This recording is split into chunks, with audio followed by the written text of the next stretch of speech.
And like I said, that instant torque speed bump, wow, look at that. Like I said, my cameraman's sitting next to me, you guys, and he is flipping out.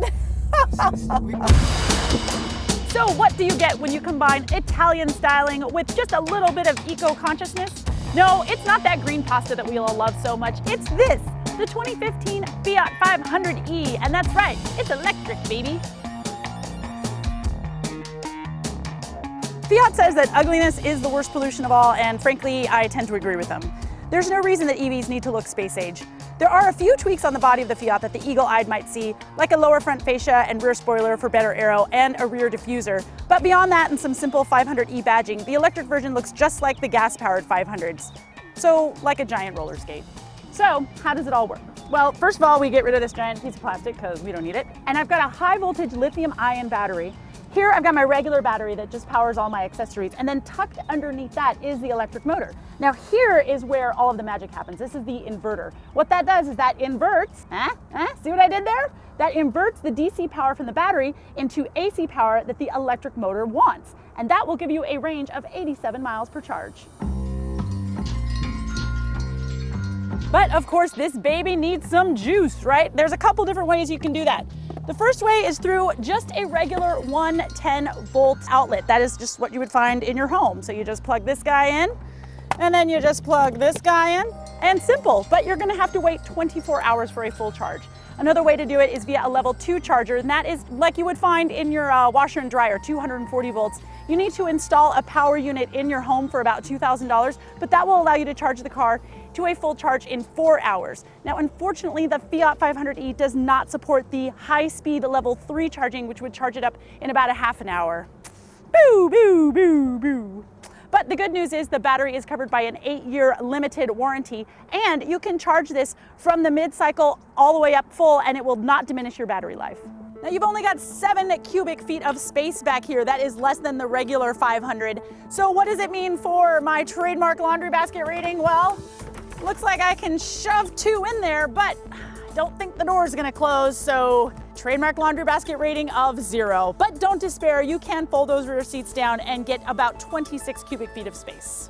Now the interior of the cabin is pretty sparse, and unfortunately, you got a lot of plasticky materials. But in terms of the tech, they've kind of taken a cafeteria approach in that you've got a big plate and maybe a couple of different small plates to make a whole meal. Now my big plate is right here in the center, and that's what gives me all the information about what I need to see while I'm driving. Then I've got some little plates. Now one of them is a Tomtom navigation system, which unfortunately our test model didn't come with for some reason, but that would sit right here, right in your line of sight. And when most people use navigation on their phone anyway, it's kind of a wonder why Fiat still offers the Tomtom. But right in here, I do have the Blue and Me system. It's pretty easy to hook up your cell phone, and the sound quality is pretty good. There's no HD radio, but there is Sirius XM satellite radio, which is awesome when you have to sit in traffic. But does that range live up to the hype? Well, my first time in the car, I'd made an 11-mile commute, and that dropped my perceived range by 3 miles. But on the reverse, that dropped my range by 36 miles. So essentially, 87-mile range is 87-ish miles. Okay, it's all gonna depend on road conditions, traffic conditions, and driving style. But here's what's great. I have 147 pound-feet of torque, and that is all instantly available going through the front wheels. So that means I just mash the gas, and it's right there. It is so much fun, and that's what makes this car really cool to drive around in the city. Now I've only got one forward gear here. I just press D on the push button in the middle here, and I just go. You can't get a 6-speed manual, so I can't even give you guys props about when you choose the manual over choosing the automatic, because this is all you got. Now I do have 111 horsepower, which is more than the regular Fiat 500, but it is significantly less than the turbo model. But it still is enough to propel me up to 70 miles an hour out on the highway, maybe even a little bit faster if you want to take your life in your hands just a bit. But I have great, really quick steering. It's an electric setup, but the feel is nice and heavy. And I've got this short little wheelbase, which means that driving through the city, taking turns, accelerating out of them is a lot of fun. I'm gonna go out on a limb and say that this car next to the Abarth is the most fun Fiat 500 that you can drive.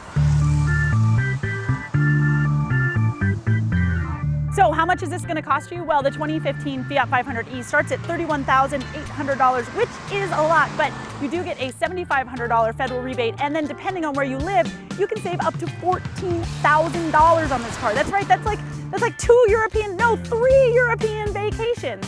Of course, there are other options out there. For example, the Spark EV gives you twice as much torque, and it starts at $5,000 less.